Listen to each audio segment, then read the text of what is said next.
Coming up next on the Filthy Rich Cleaners podcast. I say you have to have your base of clients that are satisfied and, happy with your service. And then they will talk to the others. But they usually don't do it right away. From your first dollar to your first million, welcome to the Filthy Rich Cleaners podcast, presented by ZenMade. Join your host, Stephanie Pipkin, founder of Serene Clean, as she shares proven tips, tricks, and hard-earned lessons. Whether you're just starting out or ready to scale, get ready to discover how to build your own cleaning empire. Let's roll up our sleeves and dive in.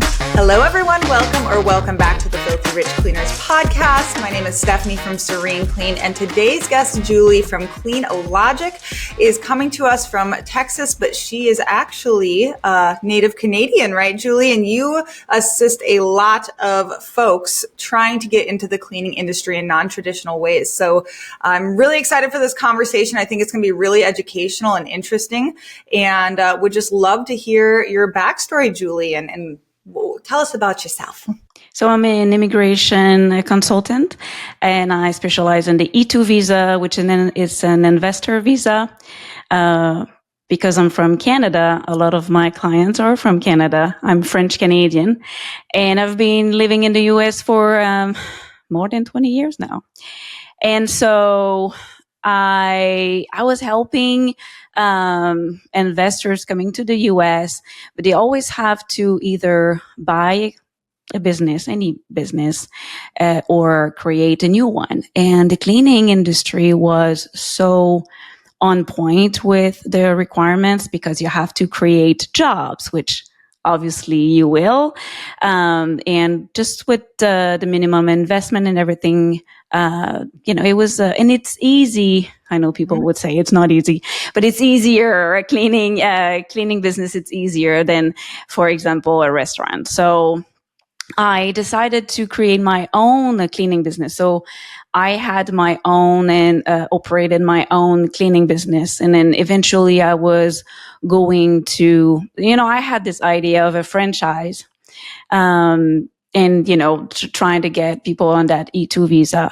But then a year after starting the business, the pandemic happened, and it was so hard. It was really a hard time. I guess for everyone, but for my immigration business as well, because as you probably know, not a lot of people could come to the US. So this side of the business was also shut down. And I lost a lot of my clients, not lost them, but they didn't want to have anybody in their house. So they were pausing their cleanings. So at that time, and I only had one employee left.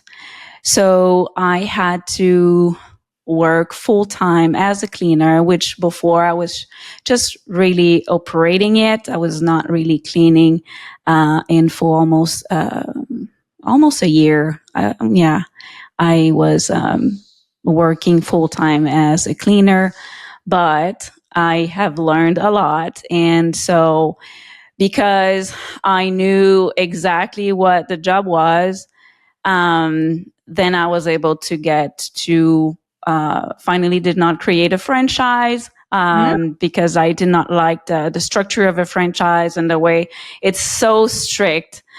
And so I decided to create what we call an affiliate, but, I offer to my clients now, the training and, everything they need, marketing training, and really, they have a one-on-one time with me at any time they want if they have a problem. And then we created 10 affiliates, all around the US. Wow, that is pretty incredible, especially coming from the struggles of COVID-19 times. And so when did you, for your cleaning business yourself, you were, like you said, out of the field. So what was that like for you? How were you feeling at the time during COVID when you're like, I have to go back and clean now? What was that like for you? I liked it.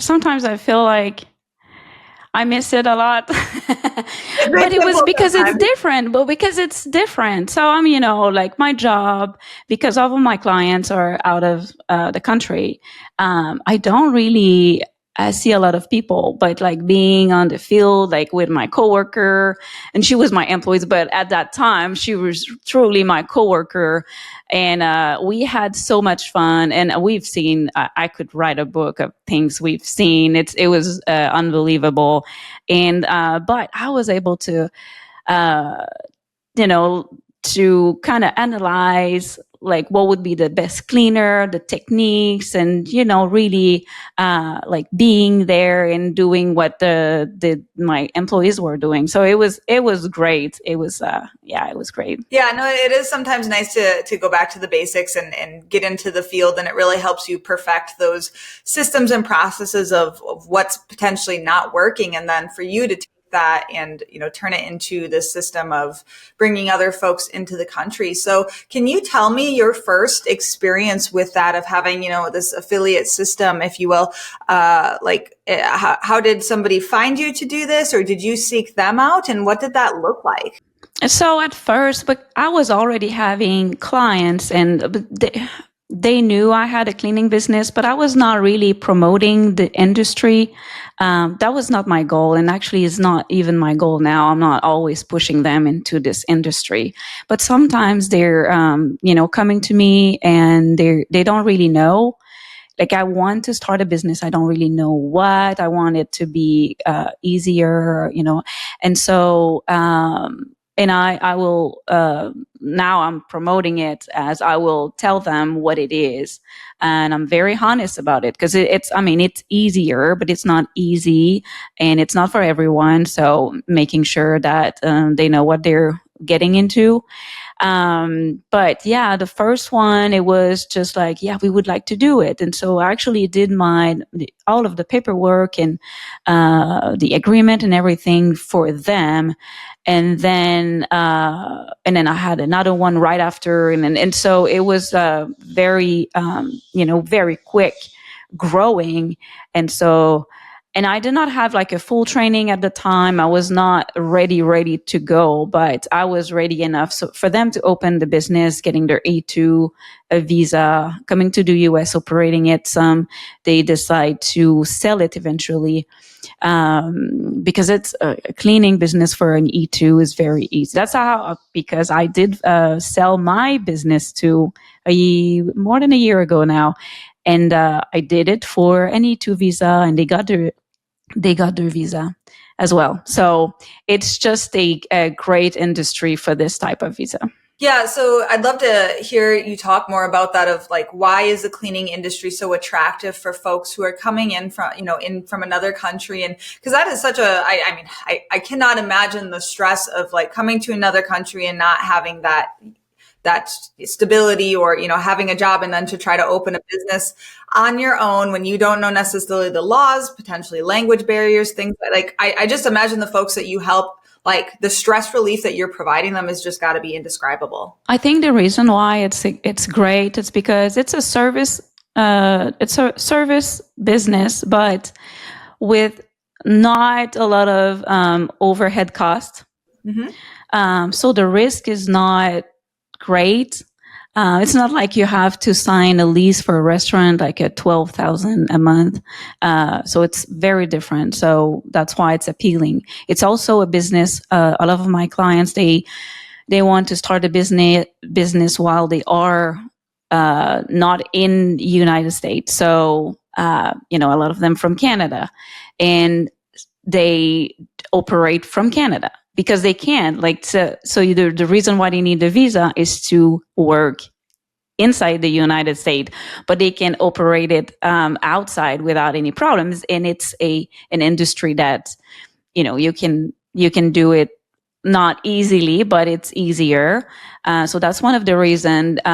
Also, the E2 visa is a visa that exists for job creation. So that's the reason why it exists. It's hard for some industries, hard to get like the 3 to 5 employees. It's a requirement for the cleaning industry. They will require more like five 5 employees. And I mean, you know that you will, they give you 5 years to get to that point. So 5 years, 5 employees, it's pretty easy for this industry. So that's why the cleaning industry and service industry in general, it's much easier for the E2 visa. Absolutely. That makes perfect sense, considering when I look at so many other industries, even like, manufacturing or product-based business, like you oftentimes need a lot of investment upfront financially to even get it off the ground, where, as any of us listening know, like, we can start a cleaning business with basically nothing. We can just go. Yeah, you need to have the money though. They do need to have, so when they start the business, they don't need to invest a lot, but they need to have an amount in a US bank account to be able to, yes, they still need to do that. And it depends of where they are from. But yeah, so they still need an investment, a minimal investment. And I understand that for a lot of people, starting a cleaning business, you can do it with like yourself and, like cleaning products and equipment. But for a visa, it's just a little more, we have to prove that it's a substantial investment, and it's a business that will create jobs, but also you'll be able to live off it. Quick break. If you run a cleaning business, this is for you. The Made Summit 2025 is the go-to virtual event to elevate your systems, grow your team, and finally get out of the day-to-day. 20 plus speakers, real results, and absolutely zero cost to you. Register today at madesummit.com. Remember, it's free. Okay, now back to the video. For the E2 visa too, it's not really great to have 1099s contractors. If you don't know what a 1099 is. I'm so intrigued by this specific aspect of the process of the staffing. Yeah, so you have to have W-2s, like employees.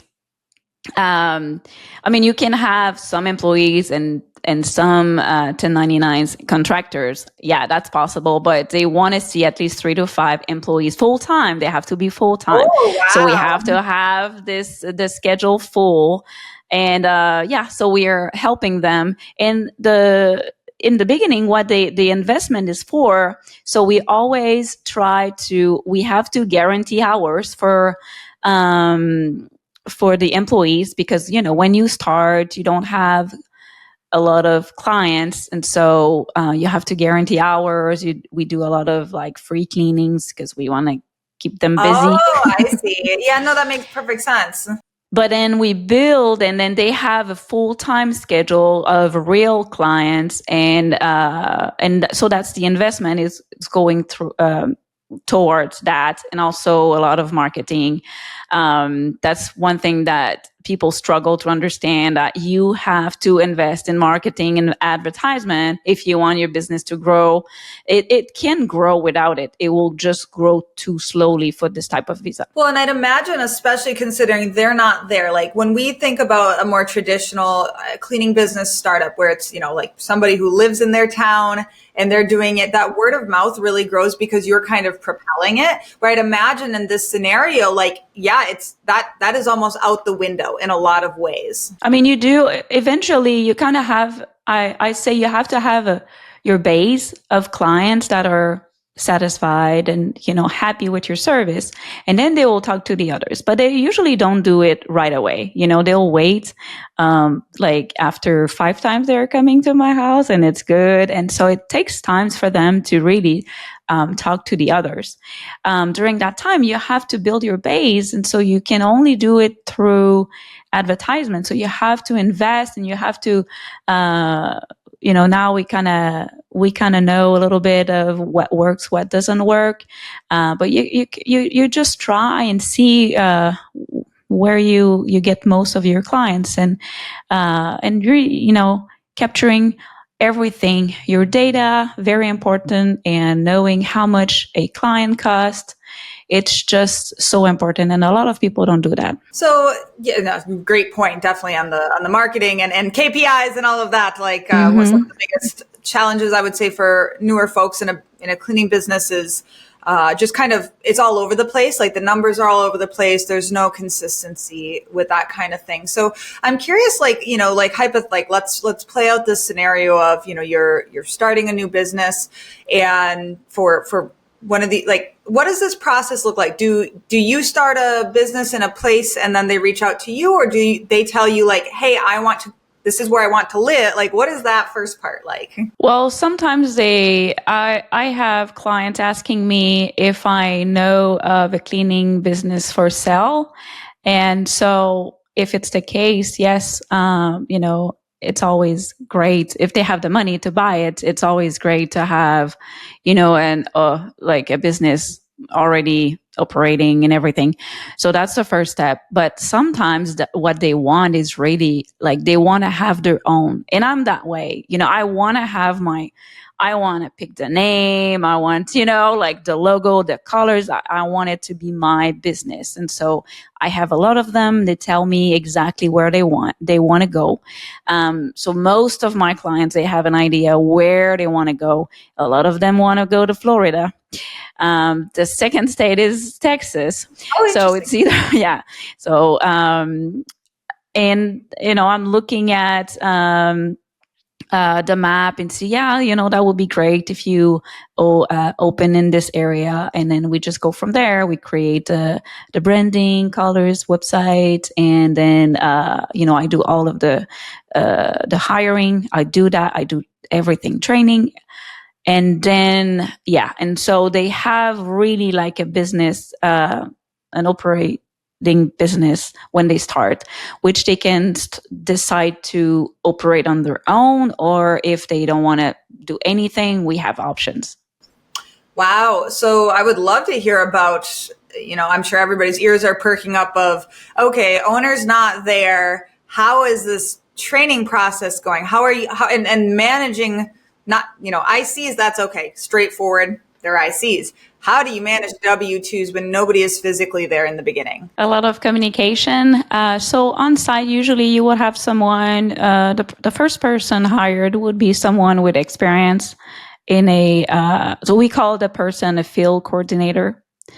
The person will still clean. She's a cleaner, but she'll also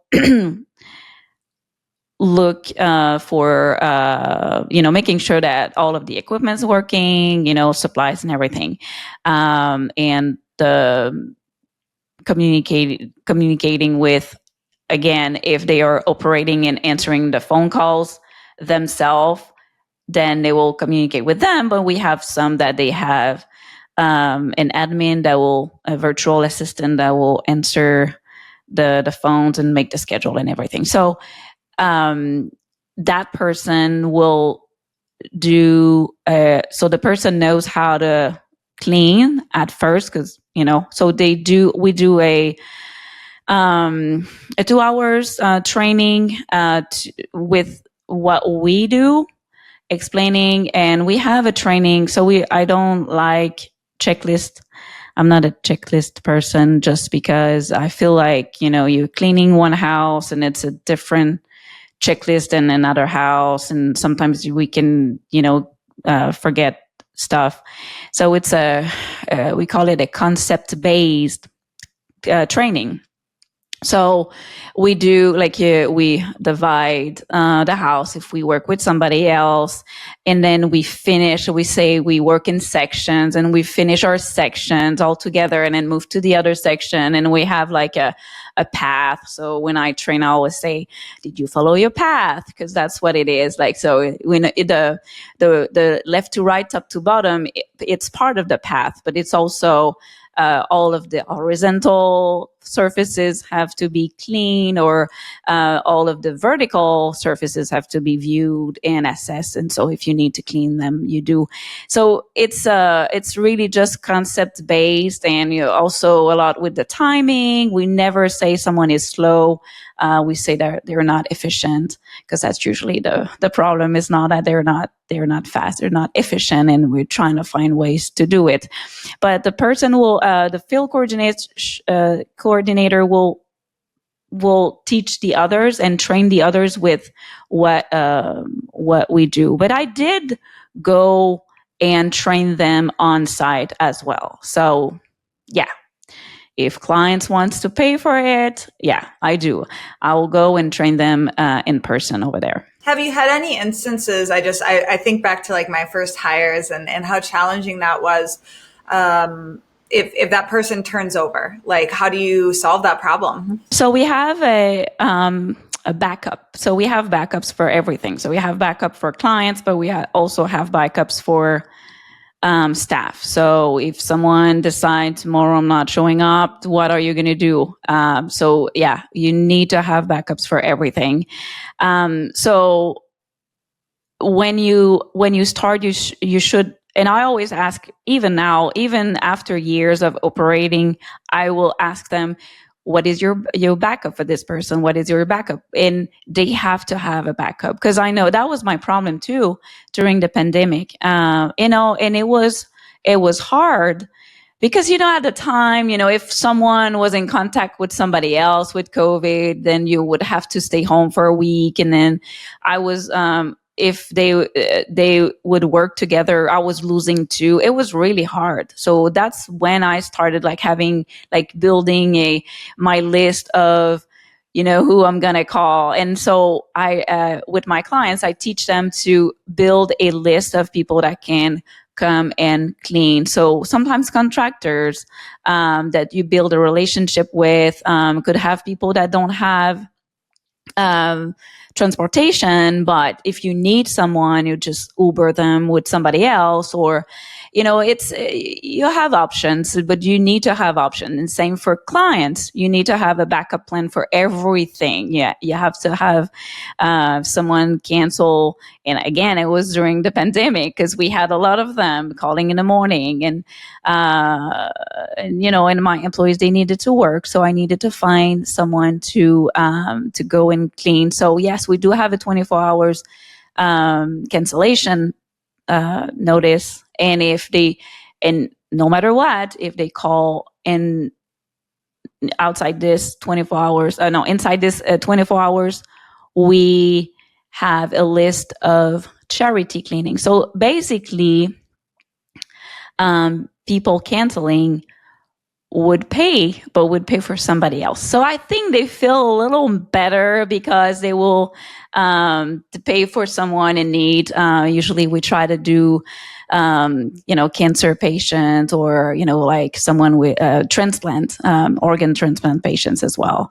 And I think that really helped that. Yeah, no, absolutely. I love that idea. And I've spoken about having a free cleaning or nomination program, and obviously cleaning for a reason is very prevalent. Yes. So I'm sure that heavily influences your marketing then, because basically what you're saying is you have this ready to go list of folks for free cleanings. And then the people that are canceling last minute are told, hey, like your cancellation fee is going towards it. And that's a really like psychologically smart thing to do. Because all of a sudden it's like, if they throw a fuss, it's like, oh, you don't want people getting free cleanings? Like, you terrible person. So it's very, smart. And, from a feel good marketing and community aspect, I'm sure it just entrenches your companies then in the community even stronger, and getting that really good publicity, if you will, or PR. Yes, exactly. So it was more, we still would ask them to pay anyway, but they were not happy. And sometimes they were like, oh, well, if I have to pay, I'm going to cancel my service. But by bringing this side of it's a charity, and your money is going to go towards that, then maybe they're not happy, but at least they were not telling me. Yeah. No, I love that. So were you, this is something that I've struggled with, is like, obviously we have a cancellation policy as most everybody should. But when people are sick or their kids are sick, like we don't charge it. And that's almost always why people are canceling, is because of sickness. So do you how do you handle that? Because people get really upset if we're like, oh, I'm sick and you're canceling. Like, So usually, I explain why. I mean, I have people on the schedule. I understand that you're sick or your kids are sick, and we don't want to go if you're sick or your kids are sick. But I'm running a business, and my employees, they need their paycheck. Same for them. You need your paycheck. But so if they're not happy with that way, I mean, sometimes I'll just ask my employees, would you? So I always send a survey to my employees every 3 months, because for me, I thought that everyone wanted a full-time schedule, 40 hours, like as many hours as I can. And I realized that it's not always the case. So I was asking them, what will be your ideal schedule? So if I had cancellation, I would look into that list of employees. Oh, okay, she said that she doesn't mind and she would actually enjoy having a morning or an afternoon off. And I will tell them that too. I would call and say, hey, in your survey, you said that you would like to have a morning off. And so today, we just got a cancellation. And if it was not the case anymore, if they would say, no, now I don't know, I have so much to pay, like, please, I say, okay, well, for the next time I'll make a note. But so, I mean, it was just keeping everybody happy. Like, so my client, I would tell them, so your crew, the employee said that she was fine with it. But, usually I would have to charge you. Yeah. So just really taking it case by case, depending on situation. And I'm glad you pointed out it's, especially in our industry, I find it more rare that people do want 40 hours. A lot of times, especially if they're parents, they really like that flexibility, in availability. So I'm pondering about when you're people who get the visa and the business owner, when the owner comes in, how long does that usually take? It's just until they hit that 5 employee mark. Is that when they're able to get approved? No, not at all. Sometimes I got so one of the cleaning businesses, the cleaning businesses I had to start from scratch was an emergency. So they were in the US and they had to leave the country unless they would do what we call a change of status. And it was they were supposed to buy a restaurant. It did not work out. And now they had 1 month to start a business and do this change of status. And so when we did, like, in a month, we did everything, like the branding, the website, everything, and hiring. And we were able to get the change of status, which is just a little different than going to the consulate to get your visa. But it was approved. It took a week and it was approved. But it was like a startup. Like, we only had one. When we filed for the visa, I think we had only one. And then in the next days, we had two. But they were able to get the visa. But I have clients that they're outside of the country. They're thinking, like, I would like to move after the school year because they have kids.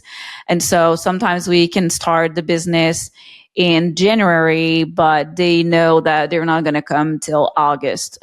So, it could be different scenarios. Wow. I had no idea about any of this, that this is such a great option for folks coming into the country, really establishing it ahead of time, because I've never heard of this before. Like, this is totally new to me. So, is there any common challenges that you see or mistakes that people make when they're trying to do what you provide for folks? Like, if they're going at it alone, what do people typically do wrong that you're seeing patterns in? So depending on where they're from, it's a different culture. And each state have different, like a whole country. the laws, rules, and everything, and the culture as well. As everything is so different. And so sometimes they just, like all of my cleaning business clients, they're all a part of the affiliation. So I don't know anybody outside of that. But in other industry, when they start on their own, they always make so many mistakes. And they get in trouble with the law. They get in trouble with, I remember one time, it was, hot check. So in Canada, you can put a different date on a check, but in some states, it's something that you cannot do. And if you put a different date and the person goes in to the bank, to make a deposit and you don't have the money in your account, well, you can get in big trouble. But this is how we pay our rent. Well, that's how I was paying my rent in Canada. So you would give 12 checks with different dates, like the 1st of January, 2nd. Yeah. So things like that you can get in big trouble for something that is just normal to do. Exactly. So we teach them how, they have to pay depending on the state. They may have to pay sales taxes. In Florida, they pay sales taxes only commercial cleaning, not residential. And again, it's funny because it's just how the building looks like. So if it's a house, even if it's a business, you still won't pay taxes. But if it's a big, office building, then you'll pay sales tax. And it's different in, another state. So that's what we're just making sure they pay their payroll tax. They know where to pay. And they do everything that they're supposed to do. Yeah, that's such a good point. And like you just said, the culture shock of coming in and not even knowing the rules and then breaking them, it kind of sets themselves up for failure. When it comes to like them coming in and managing their teams, has there been any type of, I guess, friction because of that? Especially again, culturally, of like, if they're used to dealing with Julie and perhaps, and then this person comes in and now all of a sudden they're the boss, like, how do you ease that transition? Oh, no, I want them to be. I did that at first. I was way too involved. And then even after the owners took over, employees were calling me and complaining about the owners. It's like, I don't want to. It's hard. It is very, and that's, I know people who have bought cleaning businesses, and it can be very challenging. Yeah, but I want them to be involved since the beginning. So I really tried. I'm there. I always say, if you want me, I'll be there. If you don't want me, I'm not going to involve myself if you don't want me there.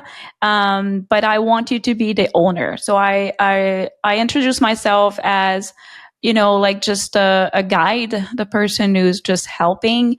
And, obviously I know more about cleaning, than the owners usually.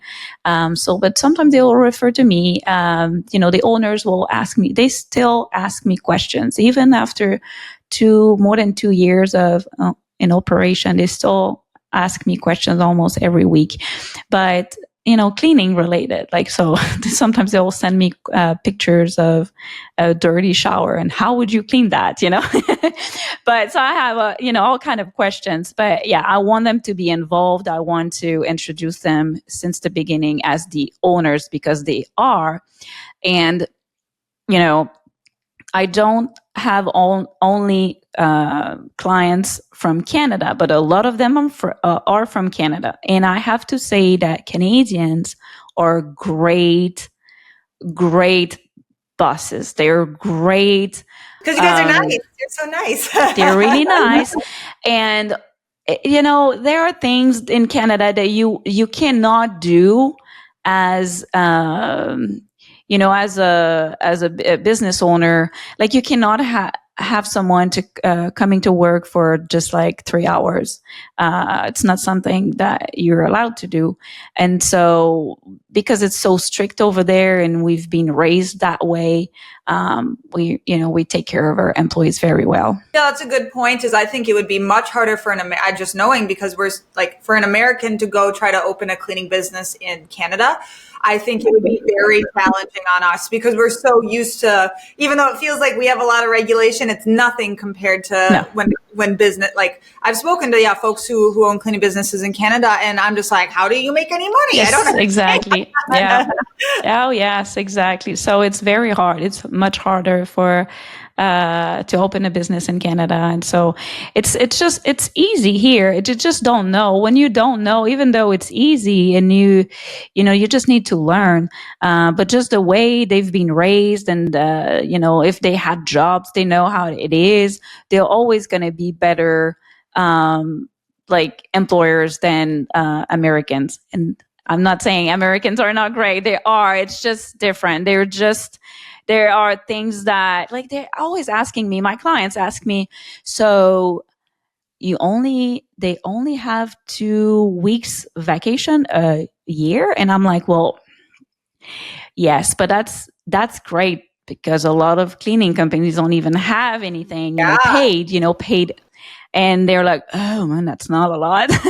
So you always get more for your money if you have a Canadian employer. Yes. It's so funny. I was just talking to my friends at ZenMade the other day, and that company ZenMade is very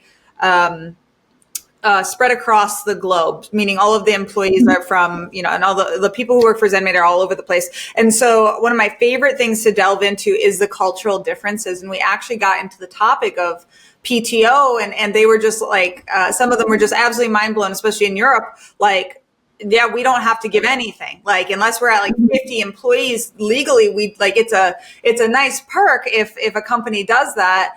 But yeah, there is no regulation related to that, especially for a smaller company. Like it'd be like, well, how can we afford that? Like, how do you afford it? So it is really interesting, and I'm sure that is that why, like, knowing that most of your clients are from Canada, is that one of the reasons they're opening an American business, is because it's so much easier from a regulation standpoint, you think? A lot of my clients from Canada, they usually would come to the US for politics reason.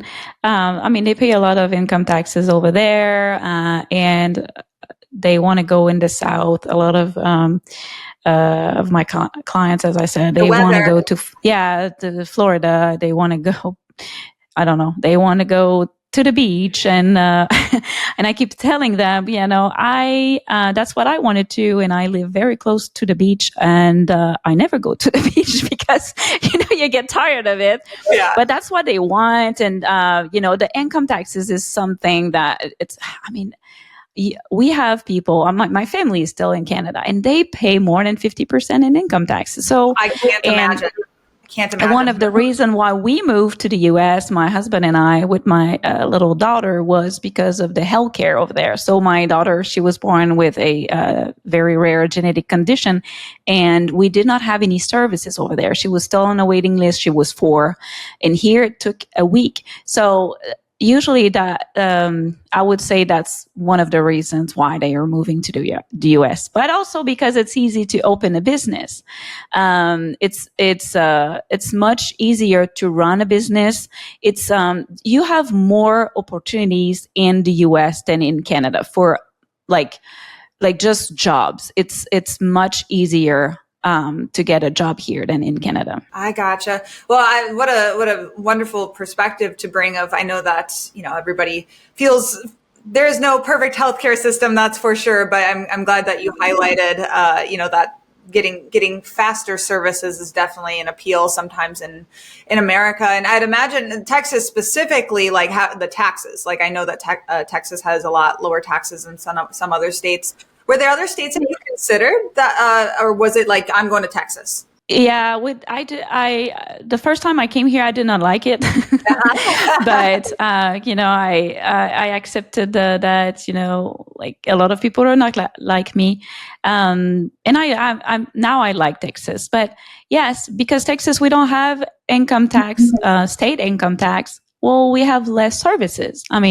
So if I wanted to have more services, I will move to California. It's really what you want. But I think the U.S. has this option, so many options. So it depends on what you want, what kind of weather you want to do. It's great. So that's why a lot of people, like in Canada, when I was in Canada, we always thought of Florida as the best, ideal place that's to. so funny. I know. And that's why a lot of people want to go there. And that's where I wanted to move to. But my husband got a job in Texas. I'm like, ugh, I don't want to go to Texas. But now I'm happy that I did. It's just, a lot of people, when you go on vacation, you go to Florida. It's just the way, when I was a kid, we were going to Disneyland and, Disney World. Yeah. In Florida. It was, that's why. Oh, it's so funny you say that because I'm from Wisconsin, obviously right by Canada, and that's where my business is Wisconsin. And so I remember as a kid, like anytime my classmates, their family went on vacation, it would be to Florida, and I'd be so jealous. I'm like, oh, that's so cool. Well, now I live in Georgia. That's where I reside in Savannah. Oh, it's beautiful. It's beautiful. And I'm like, I literally am an hour and a half away from Florida, but I'm like, yeah, like I don't want to go. Or even like this weekend, I was in Alabama, and I mean, some of the most beautiful country. Like it's just like every state really does have its own. And I mean, Wisconsin is, it's beautiful. It's beautiful.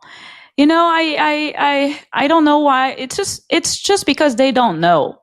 They don't know. They just know one thing. They know California and Florida. Yep. That's it. So any Canadians listening right now, like, like there's a lot of pretty states out there, we promise. But I love that you point out too. It's just, from a tax perspective, it does vary wildly. From a services perspective, the type of community and culture and how like intertwined, and that, that can play into if you want to live in a small town or a city. Do you find that the people that you help, they typically gravitate, like, do they want to live in a city? And does that, like, are there challenges related to opening in a place where there's a lot of competition or in a small town where they're not used to a professional service? Because my business is in very rural Wisconsin, which tons of perks, no competition, but the budget for people a lot of times is a little bit lower, So usually my clients, I always tell them, if you want to go to Miami, here's what you're going to live every day. Traffic. It's really not easy. And I actually have a client, she's close to Miami, Fort Lauderdale, and traffic is a nightmare for her in a cleaning business because you have a lot of traveling and you never know, and you're going to get to the client. But I also have, and I have a beautiful story. It's not a cleaning business, but it's a client who decided to go in a small town in Tennessee to open it's a cafe. And it's a very small place. She did not know anybody. She actually never went to Tennessee in her life. And she bought the business before leaving Canada. She's been there for more than 2 years now, doing great. And she became I would say like a famous person in the town. Like, everybody knows the owners of this little coffee shop, and she loves it, and she met a lot of friends, and so it depends of what you like.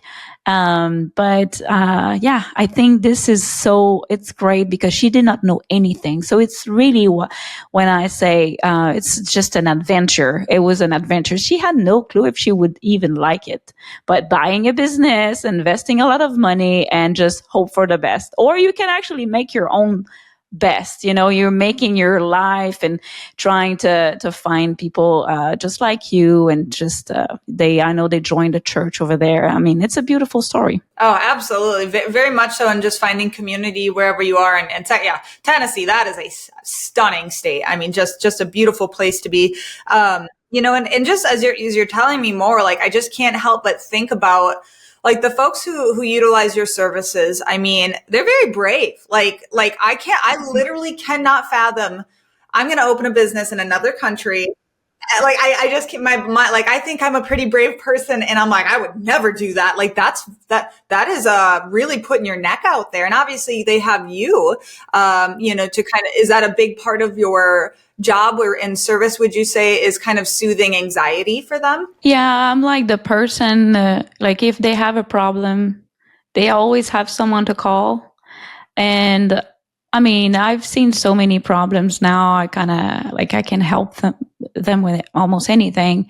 But yeah, I think that's and just making sure that they know that if something happened to them, even we would take care of it. Like if one of the owners they were in big trouble or in a hospital sick, we'll be able to kind of operate the business for them if they needed to. So yes, I think that's the big part of it. And try to, and also I like to match them with people from where they're from, because I know a lot of people. So when they move to, let's say, Miami, and I know other clients in this area, even if it's not in the same industry, I just match them. They at least have somebody else there. You start with some friends. So yeah. Making those connections for sure.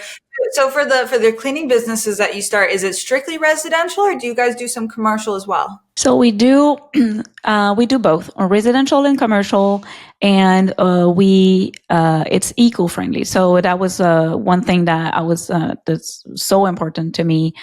So the eco-friendly part. So all of the cleaning products are eco-friendly.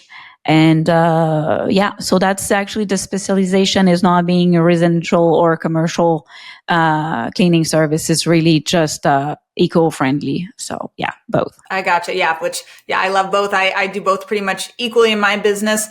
When it comes to managing the cleaners and the schedules, sometimes, commercial can lean heavily in the evening. Do you, how do you handle that part? So if you want to do commercial will give you more money, and it's much easier to manage because you rarely or not a lot of complaints on the commercial side, which residential, we get a lot more. Commercial clients, they don't cancel or just calling you the morning of, or it doesn't happen with them. But commercial clients, they don't tip. So my employees, they like the residential more because they get, tips, and, commercial, not so much.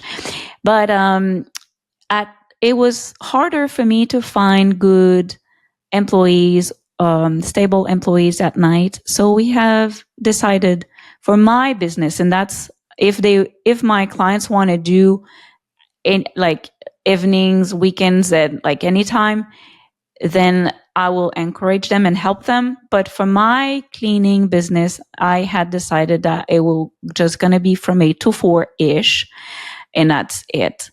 And even though we lost some of our commercial clients because of that, we had some others that we were just if they were opening at 10, we were able to come in before, or even during the business hours, it was possible. So yes, it was not all of them who wanted to do it, but we kept majority of them actually.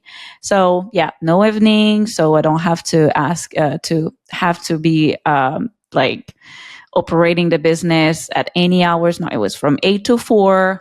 And it was much easier that way. Absolutely. And that was something one, there's so many businesses that will allow you to clean during the day, like you just said. And I think a lot of times it's just ask, or there may be a day that makes more sense, or some of our largest accounts, they want us during the day because it's a large factory and they want from a safety perspective. So there's a lot of options for that. And yeah, some of my biggest mistakes early on were taking on evening, and then I was working, just all hours, all day, every day, and it was a nightmare, especially when cleaners were not doing so well, and I had to, fire or whatever. So for your owners, have they opened overarchingly, would you say that the people that you provide this service for, did they own or aspire to own a business in Canada, or are they coming in as a first-time business owner typically? The majority is the first time. Even they will tell me, I'm not a business owner, but that's the only way I can move to the US. So can you help? And because they've never done that, they have no idea if they're going to like it or not. And I feel like it's not too complicated. It's fairly easy. We all have ZenMaid for all of our clients because I think it's a very easy software, and I like it so much.